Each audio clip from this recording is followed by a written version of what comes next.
Alright, this is John Kohler with growingyourgreens.com, pushing the wheelbarrow up with all these base rocks actually. What we're doing today, or actually what Sage has been doing today and actually for the last couple weeks, is we're installing pavers. So you may notice in some of my early videos, we literally just built over my lawn. We built the raised beds over the lawn, literally, and we didn't even think about, you know, taking up the lawn in the pathways. So during the winter time it looked good because it was all grass, but then it was pretty hard to mow because some of the pathways are only, you know, 16 to 18 inches wide.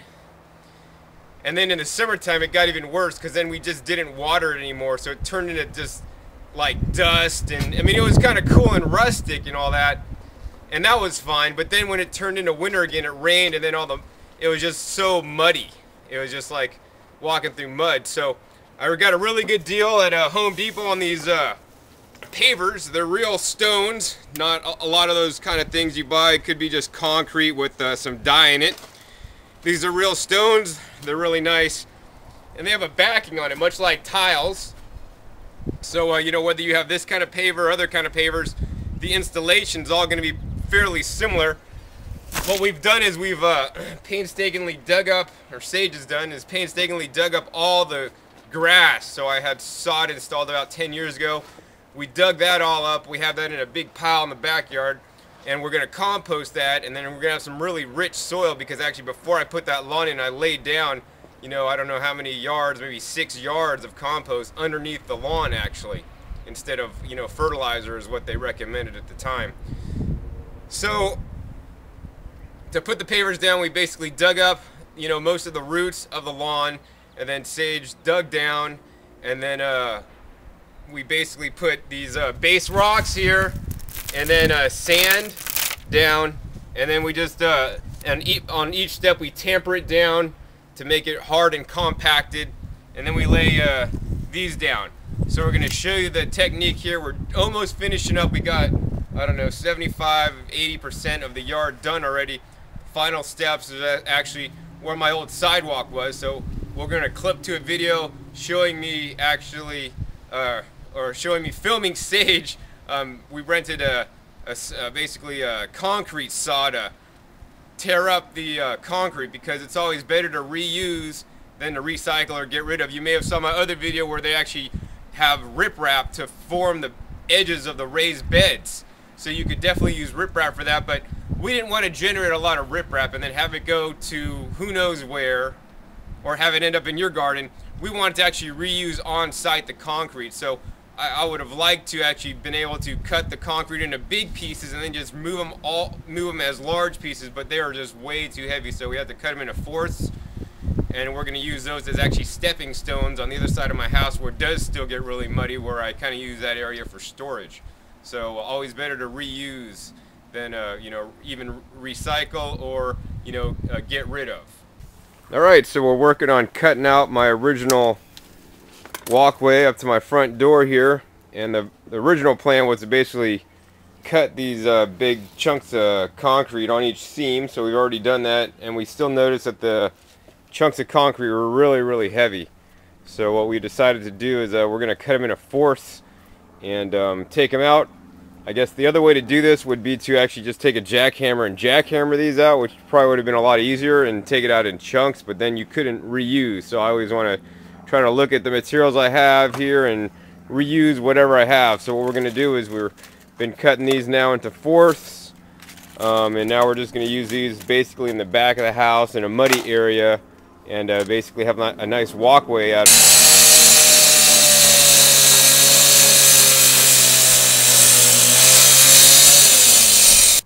Whoa, it was an earthquake today, and look what happened to my concrete in the front of my house. It like totally sunk in.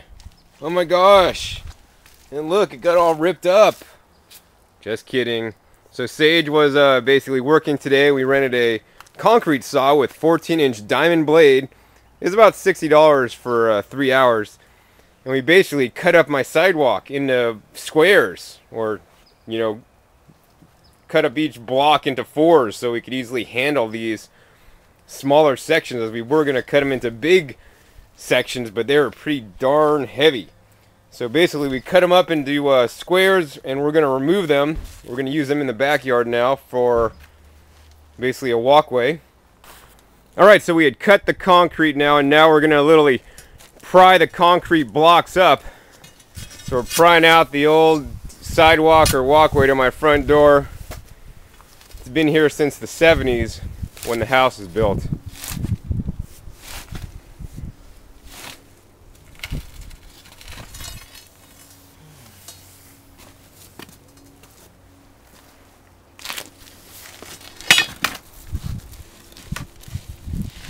That's a nice sized chunk of concrete.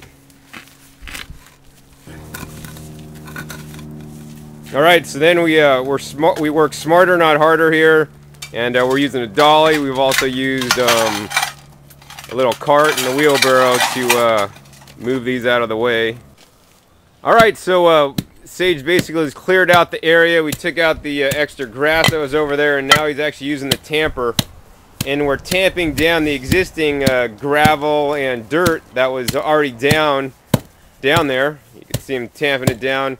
And we're going to get that nice and packed in pretty good, because if it's not packed in well, then your pavers aren't going to sit flat, and you're just going to have some problems later on. Now the next step is actually we're going to go ahead and put some of this base layer or base rock down over there.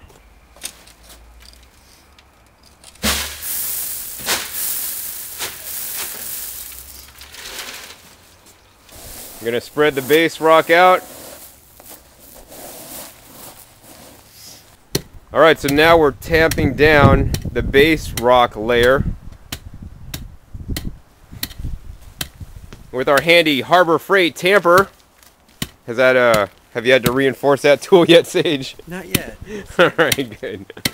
Well, yeah, so with something like a tamper like this, you know, I think you pretty much can't go wrong. Alright, so we just tapped down the base rocks, and now we're going to pour some sand. Is the next layer for putting on the pavers.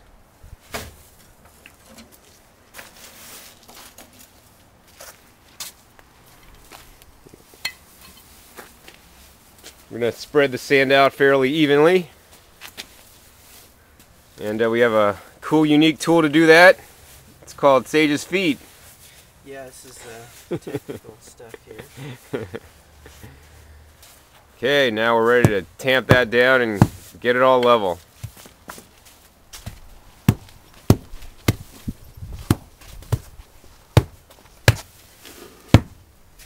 Right, so the next step is a homemade trowel tool that Sage had constructed out of some wood to further get it smooth and level. Kind of feel low spots and high spots, and like when you run it over, you can feel little differences, you know. So, I mean, we're talking about a visual thing here. You know, the walkway we want to look flat and even. So you can kind of trust your eyes and your hands when you're leveling it. If it doesn't feel level, it probably isn't. Alright, so the next step is that we say just smoothed out the sand now, and it's all level. And now we're going to place on the pavers in place. See how some of them are significantly higher, you know? So just give them a little touch here, bring them down a tiny bit. Just so it's not so extreme.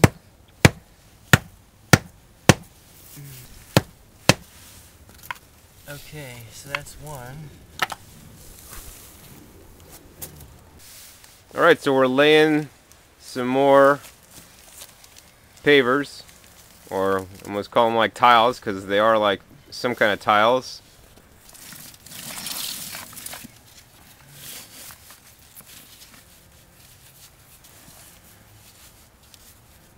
You kind of step back from it, you know, because you kind of want to. You kind of want it so that you can kind of trick yourself into not seeing the squares. You don't want it. You don't want it to be obvious that these were squares. Squares. Chunks of 8, They're supposed to be 4 by individual. 4. You want it to be so that you could kind of imagine it divided into all different ways, and it would make as much sense, you know. that's kind of what you do. You step back and kind of like adjust it a tiny bit here and there. That looks pretty good though. Alright, so after you get all the pavers in place, there's all kinds of cracks in between them that we'll need to fill up. So what we're using today is we're using play sand. And so Sage is literally just pouring the sand on the pavers. And then we're going to take a broom here. But yeah, just sweep that in. Sand just goes and fills to the lowest spot. And we have some nice looking joints afterwards. And there you go, that's how it looks. Nice and purty. Alright, so here's a finished pathway. So this is John Kohler with growingyourgreens.com. We'll see you next time.